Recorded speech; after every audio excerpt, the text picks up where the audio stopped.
भारत के नियंत्रक एवं महालेखा परीक्षक द्वारा दिल्ली विधानसभा में प्रस्तुत की गई एक लेखा परीक्षा रिपोर्ट ने दिल्ली जल बोर्ड द्वारा आपूर्ति किए जाने वाले पेयजल की गुणवत्ता और सुरक्षा में चौंकाने वाली कमियों का खुलासा किया है। इससे राजधानी के निवासियों के लिए गंभीर सार्वजनिक स्वास्थ्य संबंधी चिंताएं पैदा हो गई है। गौरतलब है कि पिछले महीने इंदौर में दूषित पानी पीने से 21 मौतें हुई हैं। सबसे पहले बात करते हैं रिपोर्ट के मुख्य निष्कर्षों की। ऑडिट में पाया गया कि समीक्षा अवधि के दौरान जांचे गए भूजल के आधे से अधिक नमूने पीने योग्य नहीं थे।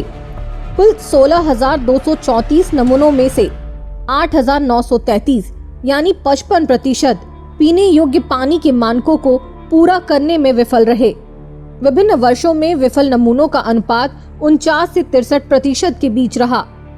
इस रिपोर्ट में शहर की अनुमानित 1680 मिलियन यूनिट पानी की आवश्यकता के मुकाबले 25% की कमी को रेखांकित किया गया।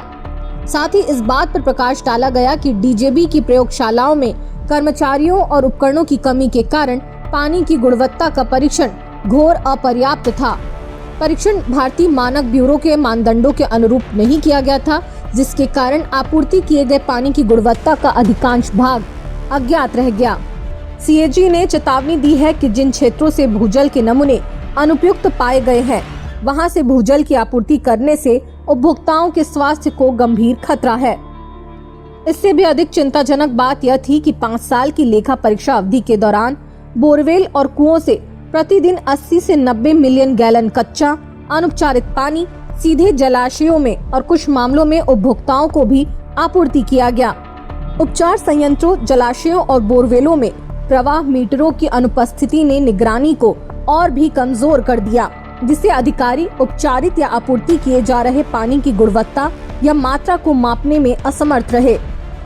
बीआईएस के मानकों को ताक पर रख दिया गया। प्रयोगशालाओं में नमूनों का परीक्षण केवल 12 मापदंडों के आधार पर किया जा रहा था, जो कि बीआईएस मानकों के तहत अनिवार्य 43 मापदंडों से बहुत कम है। विषाक्त पदार्थों, रेडियोधर्मी तत्वों, जैविक और विषाणु संबंधी मापदंडों और आर्सेनिक और सीसा जैसी भारी धातुओं की महत्वपूर्ण जांच नहीं की जा रही थी।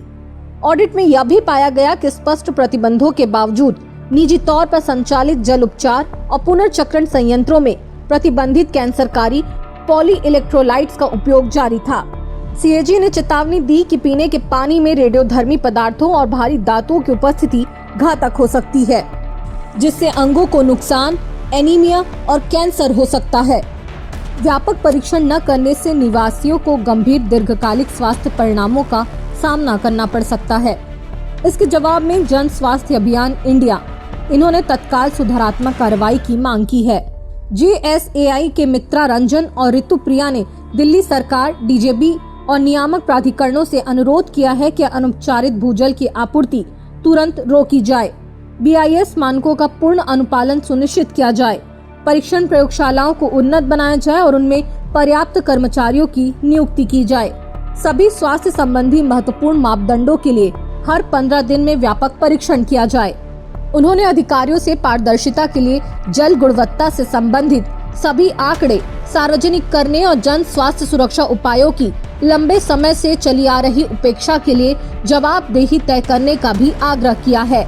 जन स्वास्थ्य अभियान इंडिया ने इस बात पर जोर दिया कि सुरक्षित पेयजल तक पहुंच एक मौलिक अधिकार है और इसे सुनिश्चित करने में संस्थागत विफलता जन विश्वास और जिम्मेदारी का गंभीर उल्लंघन है। यह रिपोर्ट दिल्ली वासियों के लिए एक बड़ा अलार्म है। क्या दिल्ली सरकार और डीजेबी अब जागेंगे? क्या समय रहते सुधार होगा? कमेंट्स में अपनी राय हमें जरूर बताएं। ऐसे ही महत्वपूर्ण खबरों के लिए हमारे चैनल को सब्सक्राइब करना ना भूलें। बेल आइकन दबाएं ताकि आप तक लेटेस्ट अपडेट पहुंचती रहे। यह रिपोर्ट है द लेंस के नेशनल ब्यूरो हेड आवेश तिवारी की।